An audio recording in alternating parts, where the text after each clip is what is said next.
आज के प्रसंग में दशानन की पूजा करके मारीच ने पूछा, हे नाथ, आप किस कारण से आए हैं, मुझसे कहिए।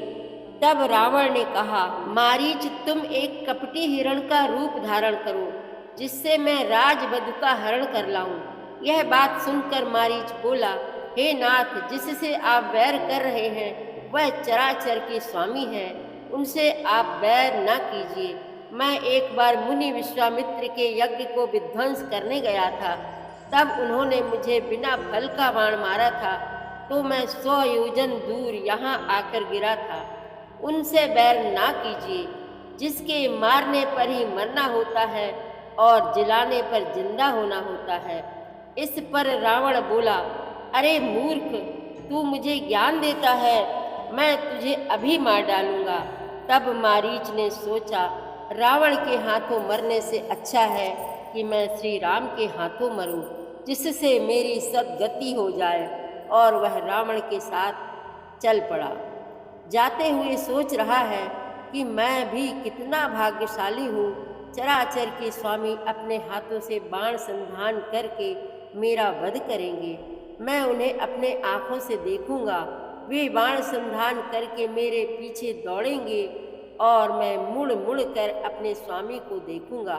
उसने अपना यह विचार दशानन को नहीं बताया। वह श्री राम की याद करके बहुत प्रफुल्लित होता चला जा रहा है। वहां जाकर वह सोने का सुंदर हिरण बन गया। जिसे जनक दुलारी ने देखा तो वह बोली, हे नाथ, यह मृग बहुत सुंदर है, आप इसे मारकर इसकी मृग छाला ले आए, जो बहुत सुंदर होगी। यह सुनकर श्री राम सब जानते हुए भी देवताओं को खुश करने वाले कार्य के लिए तैयार हो गए। बड़ा रोचक प्रसंग चल रहा है, आप भी मन लगाकर सुने।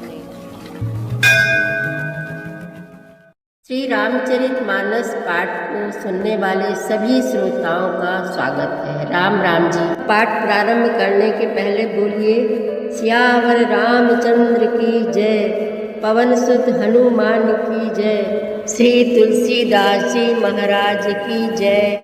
करि पूजा मारीच तब सादर पूछी बात, कवन हेतु मन व्यग्र अति अक्सर आयहु तात।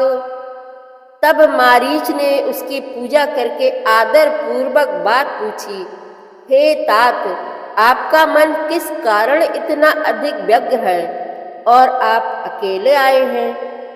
10 मुख सकल कथा ते ही आगे, कही सहित अभिमान अभागे।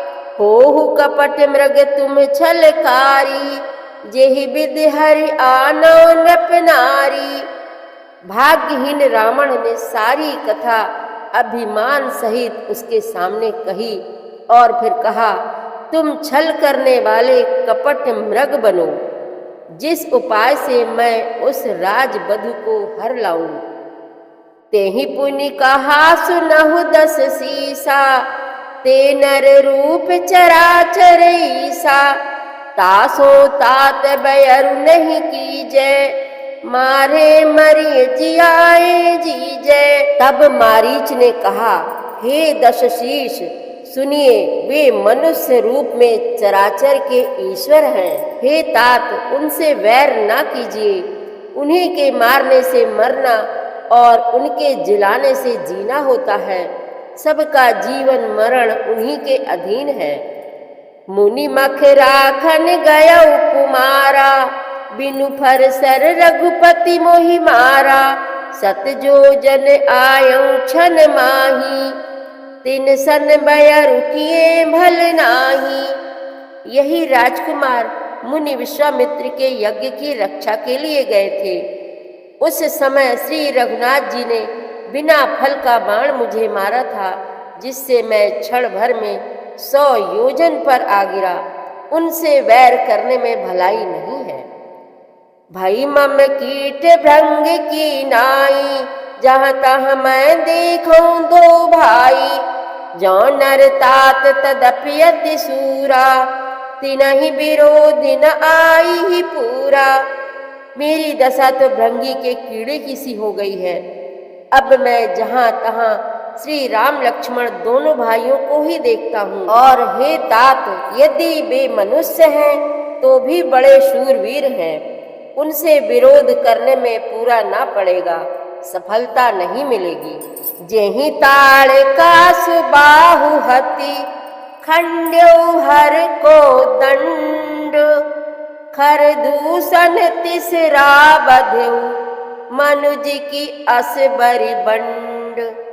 जिसने ताड़का और सुबाहु को मारकर शिव जी का धनुष तोड़ दिया और खर दूषण और त्रिसरा का वध कर डाला, ऐसा प्रचंड बलि भी कहीं मनुष्य हो सकता है। जाहु भवन कुल कुशल विचारी, सुनत जरा दीन सि बहुगारी। गुरु जी में मूढ़ कर सिमम बोधा, कहूँ जग मोहि समान को जोधा। अतः अपने कुल की कुशल विचार कर आप घर लौट जाइए। यह सुनकर रावण जल उठा और उसने बहुत सी गालियां दी, दुर्वचन कहे और कहा, अरे मूर्ख, तू गुरु की तरह मुझे ज्ञान सिखाता है।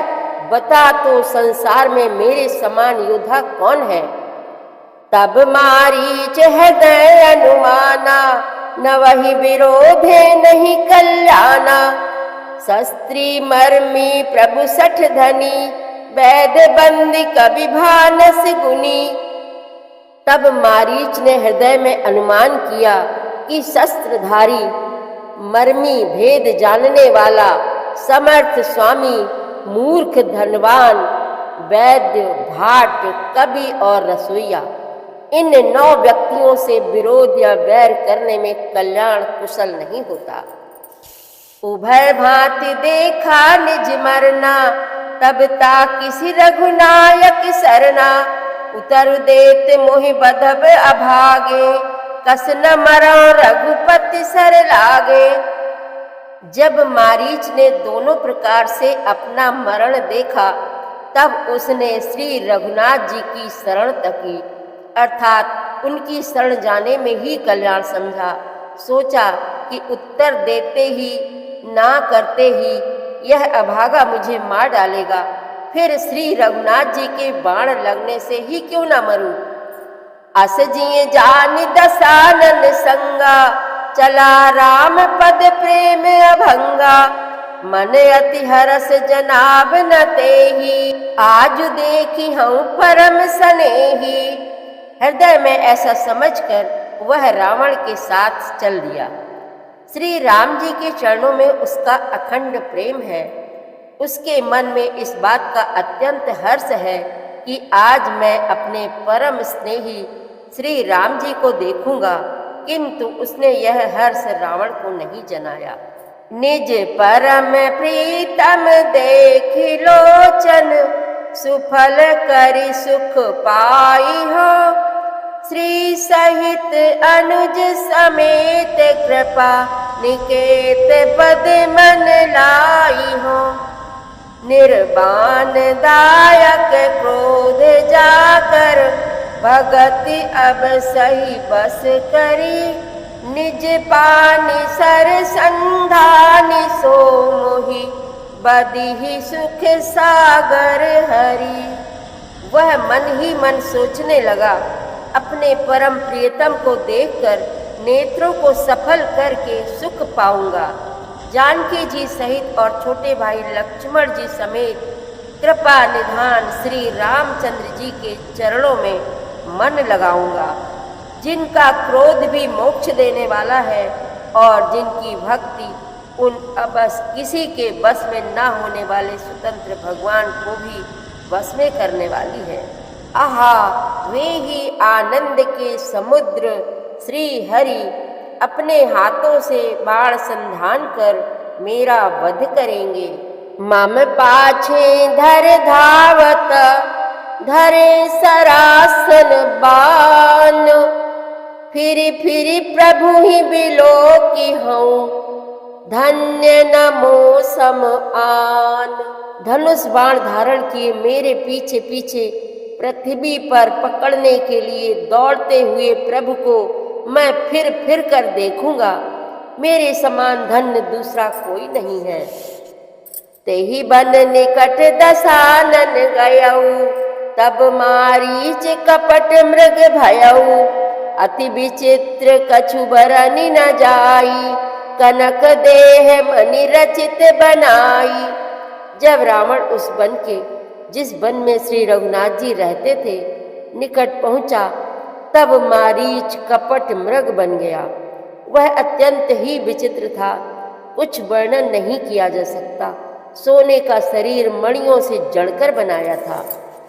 सीता परम रुचिर मृग देखा, अंग अंग सुमनोहर वेसा। सुनहु देव रघुवीर कृपाला, एहि मृग कर अति सुंदर छाला। सीता जी ने उस परम सुंदर हिरण को देखा, जिसके अंग अंग की छटा अत्यंत मनोहर थी।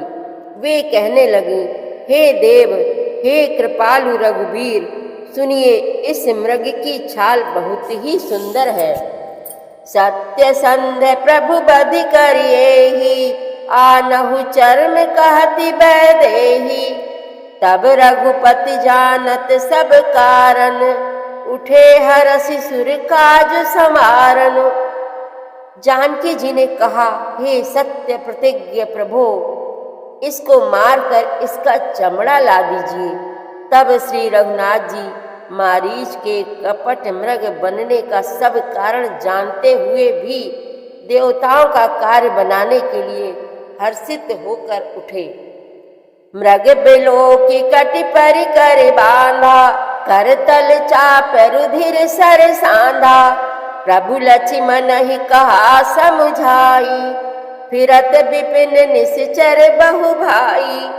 हिरण को देखकर श्री राम जी ने कमर में फेंटा बांधा और हाथ में धनुष लेकर उस पर सुंदर दिव्य बाण चढ़ाया। फिर प्रभु ने लक्ष्मण जी को समझाकर कहा, हे भाई, वन में बहुत से राक्षस फिरते हैं। सीता केरी करहु रखवारी, बुद्धि विवेक बल समय विचारी।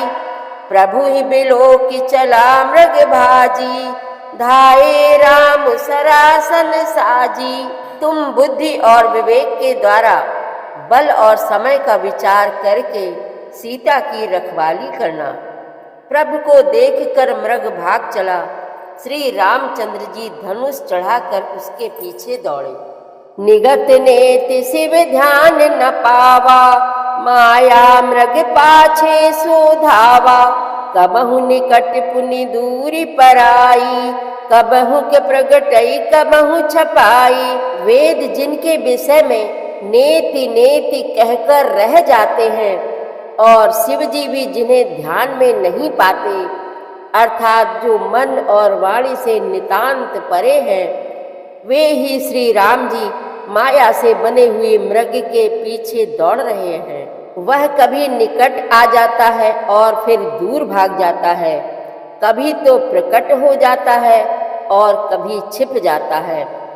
प्रगटत दूरत करत छल भूरी, एहि विधि प्रभु ही गयउ लय दूरी। तब तक राम कठिन सर मारा, धरनी परउ करि घोर पुकारा। इस प्रकार प्रकट होता और छिपता हुआ तथा बहुतेरे छल करता हुआ वह प्रभु को दूर ले गया। तब श्री रामचंद्र जी ने तक कर निशाना साध कर कठोर बाण मारा, जिसके लगते ही वह घोर शब्द करके पृथ्वी पर गिर पड़ा। लक्ष्मण कर प्रथम ही लय नामा, पाछे सुमिर सिमन महु रामा। प्राण तजत प्रगट सि निज देहा, सुमिरे सि राम समेत सनेहा। पहले लक्ष्मण जी का नाम लेकर उसने पीछे मन में श्री राम जी का स्मरण किया। प्राण त्याग करते समय उसने अपना राक्षसी शरीर प्रकट किया और प्रेम सहित श्री राम जी का स्मरण किया। अंतर प्रेम तासु पहिचाना, मुनि दुर्लभ गति दीन सुजाना। सुजान सर्वज्ञ श्री राम जी ने उसके हृदय के प्रेम को पहचान कर उसे वह गति अपना परम पद दिया जो मुनियों को भी दुर्लभ है। विपुल सुमन सुर बरसहि गावहि प्रभु गुण गाथ, निज पद दीन असुर कहूँ दीन बंधु रघुनाथ। सियावर रामचंद्र की जय, पवन सुत हनुमान की जय, श्री तुलसीदास जी महाराज की जय। प्रतिदिन श्री रामचरितमानस पाठ में शामिल होने के लिए हमारे चैनल अपनी विरासत को सब्सक्राइब कर लीजिए और घंटी का बटन भी दबा दीजिए, जिससे रोज़ सुबह 7 बजे आपके मोबाइल में 3 दोहे रामायण पाठ के आ जाएंगे। वीडियो को ज़्यादा से ज़्यादा शेयर करके इस नए काम में भागीदार बनिए। धन्यवाद।